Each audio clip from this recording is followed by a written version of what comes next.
আসসালামু আলাইকুম। আমার নাম মোহাম্মদ তামিম হোসেন। আমি সরকারি আদমজীনগর এমডব্লিউ কলেজের প্রথম বর্ষের স্টুডেন্ট। আমি অত্যন্ত গরিব ফ্যামিলির ছেলে। আমার বাবা ছোটখাটো একটা চাকরি করে গ্লাস ফ্যাক্টরিতে, এবং আমরা তিন ভাই বোন পড়াশোনা করি, যেটা আমার বাবার পক্ষে একা সামলানো সম্ভব না।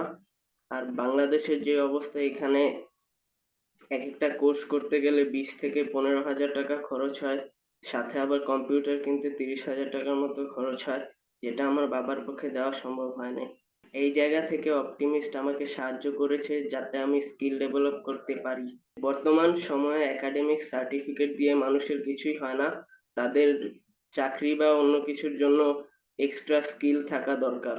অপটিমিস্ট আমাকে এই স্কিলটা শেখার জন্য একটা সুযোগ করে দিয়েছে, পাশাপাশি একটা কম্পিউটারের ব্যবস্থা করে দিয়েছে। এর জন্য অপটিমিস্ট এবং আমার স্পন্সর আমাকে সাহায্য করেছে, এই জন্য আমার স্পন্সরকে আন্তরিকভাবে ধন্যবাদ।